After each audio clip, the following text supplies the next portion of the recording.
Bonjour à tous et bienvenue dans cette vidéo où je vais vous montrer comment je peins mes recettes illustrées pas à pas.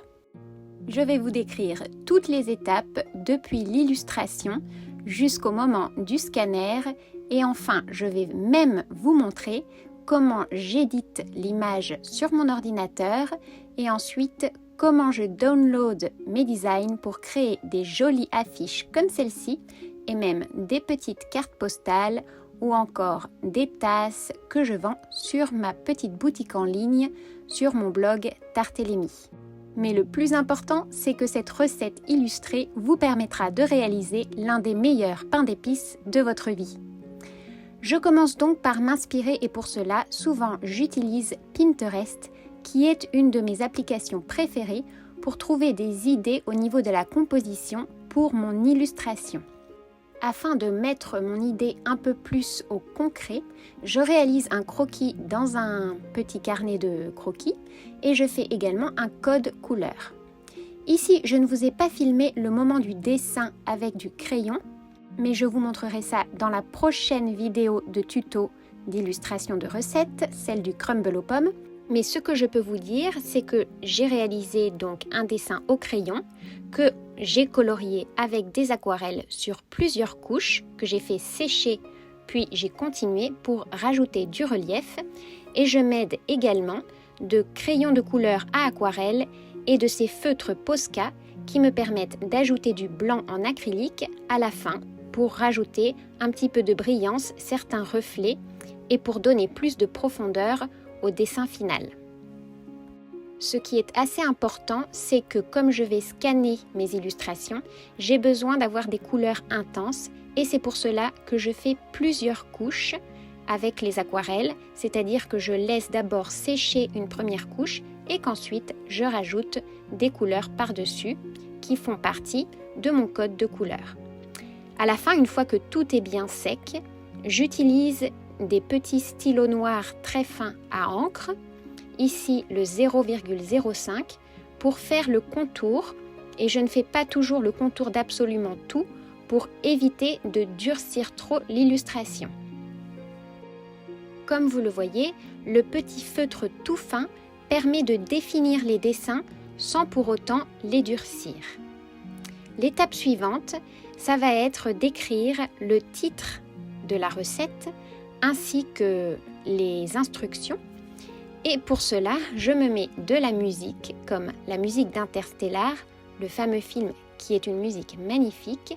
Et en utilisant mon application sur ordinateur Canva, je suis sûre que vous en avez déjà entendu parler, je vais faire des tests de calligraphie pour mon titre. Donc, comme je voulais utiliser une calligraphie un peu manuelle, comme une sorte d'écriture à la main, j'ai fait des petites recherches, donc j'ai cherché dans Spirale et ensuite j'ai fait quelques tests que vous allez voir ici dans cette petite section de la vidéo et vous allez voir qu'à la fin j'ai choisi celle qui me plaisait le plus.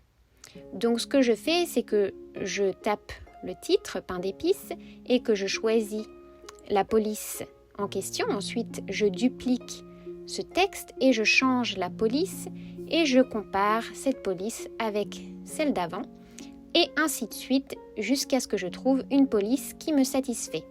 Et ici, c'est celle qui est tout en bas qui me plaît le plus et cette police s'appelle Very Berry pour ceux que ça intéresse.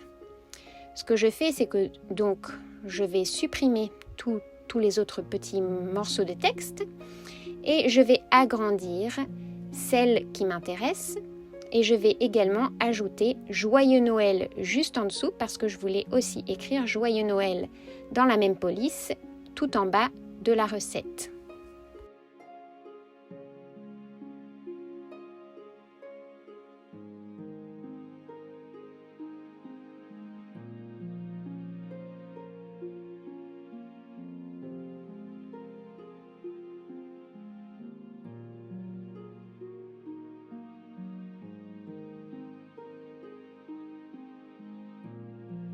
Une fois que mon image est prête, je vais la télécharger sur mon ordinateur et je vais la transférer par AirDrop sur mon iPad pour l'avoir juste à côté de moi sur ma table ma table à manger, là où je fais mes illustrations.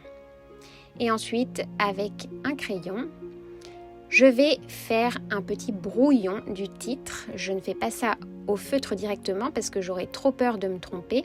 Donc, tout doucement, en copiant l'image sur mon iPad, j'écris le titre de la recette en essayant de le centrer le mieux possible pour que ça ne soit pas bizarre au final.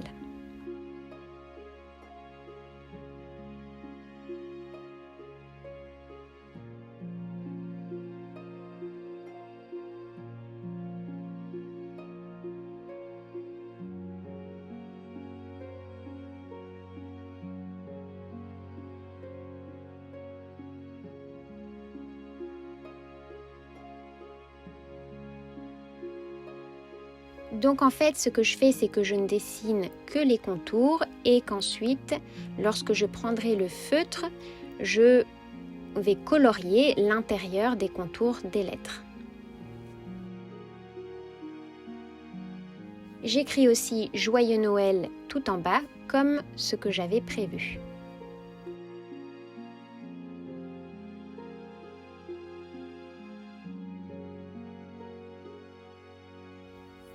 Maintenant, ce que je vais faire, c'est que je vais chercher ma recette de pain d'épices, celle qui est sur mon blog Tartélémie, qui me sert de référence pour cette recette.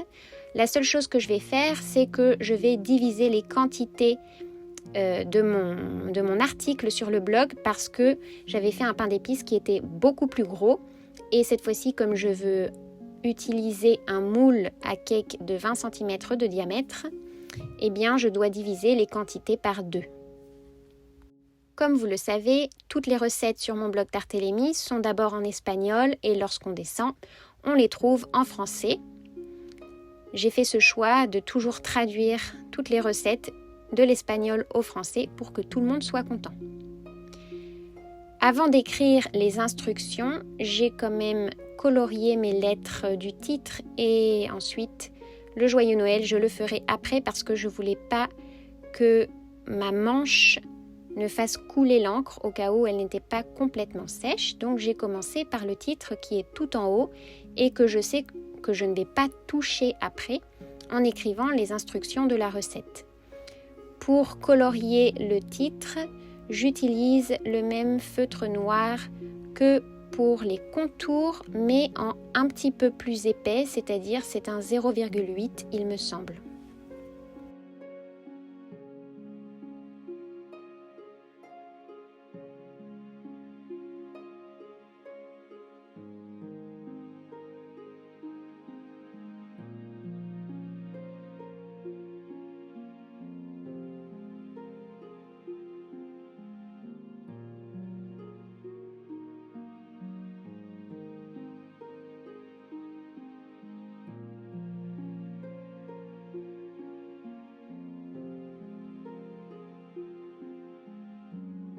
Et ensuite, je réutilise le feutre de 0,05 pour écrire toutes les instructions de la recette en suivant bien celles qui sont déjà sur mon blog et qui sont bien entendu une réussite garantie parce que ce n'est pas la première fois que je fais cette recette.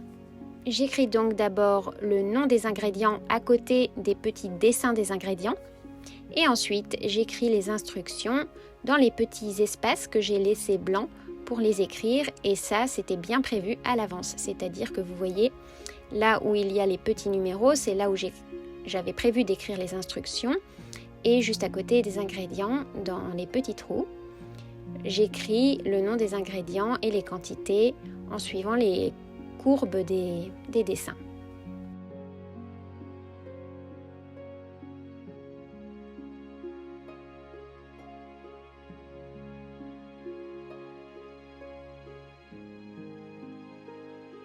Et voilà, notre illustration est presque terminée.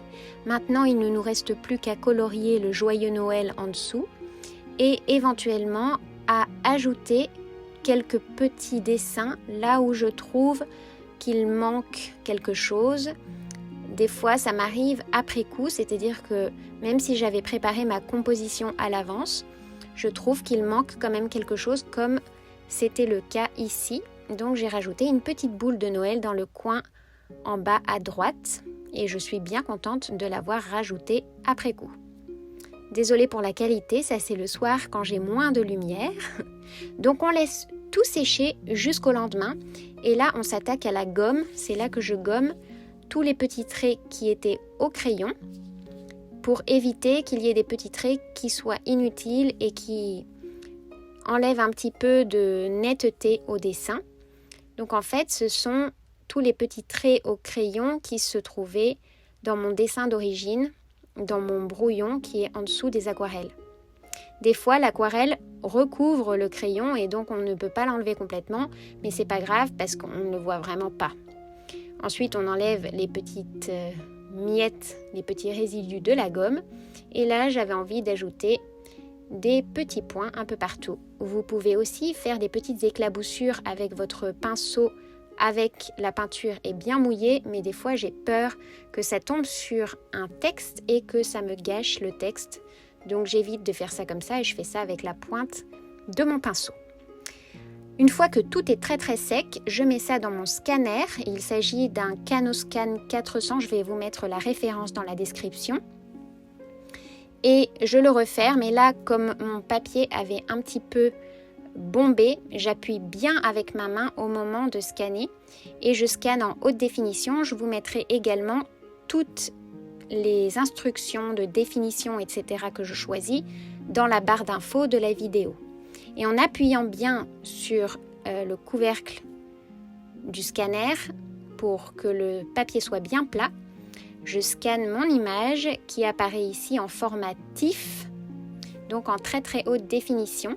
Mais malgré cela, je vais quand même pouvoir éditer l'image parce que des fois, je trouve que le contraste est un peu faible et surtout la netteté, il manque un petit peu de netteté. Donc j'ouvre mon programme d'édition photo, ici c'est Capture One, c'est celui que j'utilise avec mon Fujifilm. Et là, je vais augmenter un petit peu le contraste de l'image et je vais également augmenter la netteté. Et si je dois recadrer parce que le scanner m'a scanné l'image un petit peu décentrée, je recadre également. Et donc là, j'ajoute 20 de contraste et en netteté, ça dépend des dessins.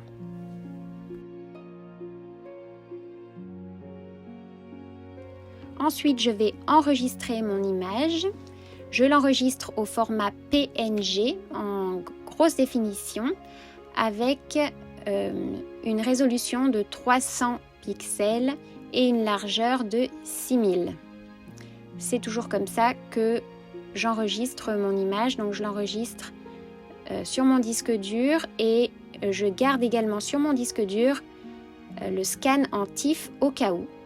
Donc je les renomme.